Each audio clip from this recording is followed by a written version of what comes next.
Are gear companies lying to us? You go to buy a sleeping bag and the website says it's rated to 20 degrees and you think, great, I'm good. But then you take that sleeping bag into the backcountry and you feel cold at 20 degrees, which begs the question, can you trust temperature ratings? Well, that's what we're talking about today, how to know what you're really getting in a sleeping bag. Hey everyone, I'm Steven with My Life Outdoors. So, are gear companies lying about their temperature ratings? Well, some of them are, and even reputable brands are exaggerating a bit. You see, there's no governing agency or law that requires brands to publish ratings to any certain standard, which means gear companies can put whatever rating they want on a bag. They can literally just make up numbers and no one is going to stop them, which makes me wonder, can you trust it? And if you can't trust the ratings, then what can you trust? Well, there are two standards that brands can choose to use if they want, and I'll talk about those a little bit in a minute. But they have to pay independent organizations to certify those ratings, so some brands just choose not to. In fact, almost all small cottage brands have not gone to the trouble of certifying their sleeping bags and quilts, and instead they use their own experience to determine what a particular bag should be rated. Problem is, everyone's experience is different. But there is a way that you can determine how just about any sleeping bag or quilt is going to perform, and that is by measuring its loft. You see, sleeping bags don't actually make you warm. Instead, they prevent the warmth that your body naturally makes from escaping. And they do that by trapping little pockets of air in what we call loft. Basically, the more loft a bag has, the warmer the bag is going to feel. But the question that every company has to decide is how much loft is needed for a specific temperature rating. Well, several years ago, the well-known outdoorsman named Ray Jardine came up with a formula. Temperature rating equals 100 minus 40 times loft in inches, which, to make the math a little bit easier, basically works out to a 1/4 inch of insulation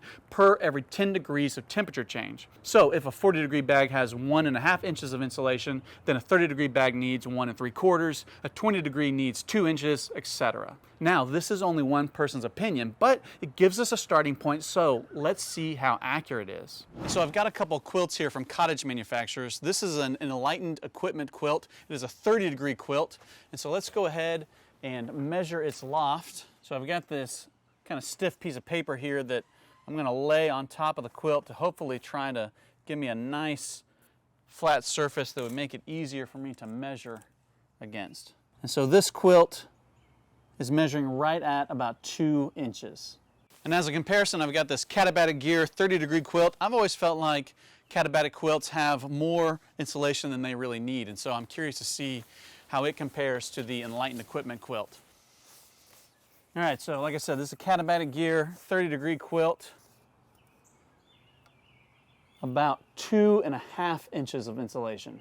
Now, according to Ray Jardine's scale, that would make this Enlightened equipment quilt about a 20-degree Fahrenheit quilt or a -6 degrees Celsius quilt, and it would make the Katabatic Gear quilt about a 0-degree Fahrenheit quilt or a -17 degrees Celsius quilt. So that means that either these quilts are way conservative in their ratings or that Ray Jardine's scale was more than just a little bit off. But you know what? Let's try to check it. So I've got an ISO certified quilt here. It is ISO comfort rated to 36 degrees Fahrenheit.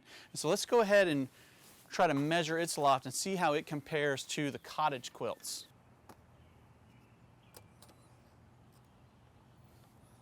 Okay, so it's measuring right at about 2 inches of loft, which would make this, according to Ray Jardine, would make this a 20-degree Fahrenheit or about -6 degrees Celsius quilt. And so I've also got this EN rated bag here. It is EN comfort rated to 32 degrees Fahrenheit or 0 degrees Celsius, and that's a little bit closer to the cottage industry quilt. So let's go ahead and measure its loft and see how it stacks up.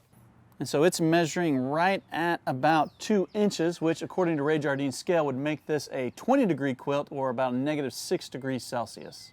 Now, before we continue, I'm curious if you have a bag or a quilt, especially if you have one that you think its temperature rating is off. Will you go and measure its loft and then drop its temperature rating as well as the loft in inches in the comments below? So let's talk about how ISO and EN ratings are determined.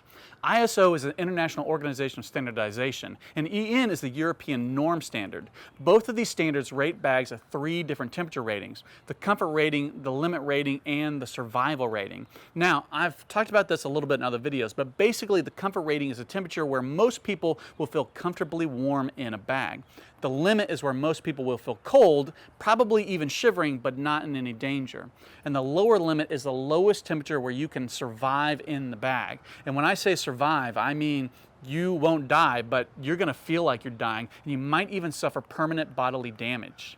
These ratings are achieved using sophisticated control environment tests where a mannequin is placed in the bag and then they lower the temperature in the room and measure just how much heat is lost through the bag. It's important to note that the mannequin is dressed in one full layer of clothing and is laying on a sleeping pad that has an R value of 4.8, which is actually pretty high. So if we can use the ISO and EN ratings as a control for the cottage bags, then both of the cottage bags have about a half of an inch more loft than they really need to achieve the temperature ratings that they are claiming. But that also means that Ray Jardine is off about a quarter of an inch in his calculation. So maybe the better formula is temperature rating equals 100 minus 35 times loft in inches, which is about what all these bags are measuring in loft. Now, the reason that I say companies are lying or at best exaggerating is because as long as the brands put the ISO or their EN rating on the bag, or in some cases just on the website, they can say that that bag is rated at anything between those two ratings. So if the limit is 20 degrees, they can say it's a 20-degree bag, even though most people are going to feel cold in the bag at that temperature. Like this Therm-a-rest bag, this is a 20-degree or negative 6 degrees Celsius bag, but that's its limit rating. Its comfort rating is actually 32 degrees Fahrenheit or 0 degrees Celsius. Or they can be even more dishonest. For instance, this North Face bag says that it's a 5-degree bag, but its ISO limit rating is only 8 degrees. That means that most people will feel cold and even shivering at 8 degrees, but the North Face is selling this as a 5-degree bag. And they can do that because 5 degrees is still above the survivable rating of this bag. And just out of curiosity, I want to check the loft on this North Face bag. And so this North Face bag is producing right at about 2 3/4 inch of loft. This North Face bag is a little bit of a special case because it's a 3-in-1 bag. It has 3 different temperature ratings. And if you're interested, I have a full video about it that I'll link in the description below. And not only is it a 3-in-1 bag, but it uses both synthetic and down insulation. Now, I do want to say, I don't know everything, and all this stuff that I've been saying applies to down insulation, and to the best of my knowledge, it should apply to synthetic insulation too. Synthetic insulation works by trapping air just like down, and most synthetic insulations are made to imitate down. But there are things that work to insulate without trapping air and creating loft, like reflective film that's used in sleeping pads. It's incredibly thin, but it's also able to insulate by reflecting the heat back towards you. So all that to say that when you're shopping for a bag and you're checking its temperature rating, try to find out what the comfort rating is and how that rating was achieved. Is it an ISO or an EN certified bag? And if not, can you actually get the bag in your hands and measure its loft yourself? If you can, then you may have an even better idea of just what kind of warmth you can expect out of that bag. And like I said a moment ago, if you're willing, measure your bag at home and drop me a comment with its stated temperature rating and its loft in inches. If I get enough responses, I'll do a follow-up video where maybe we can nail down an even more accurate formula for determining temp ratings. I hope you enjoyed this video. If you did, make sure to hit that like button. Also, if you're interested in any of the quilts or bags I mentioned today, I'll have links for those down in the description below. And if you buy through one of those links, I'll earn a small commission at no additional cost to you, and you'll help support me and the videos that I'm putting out. Be sure to subscribe and follow me on Instagram at My Life Outdoors. And as always, thanks for watching.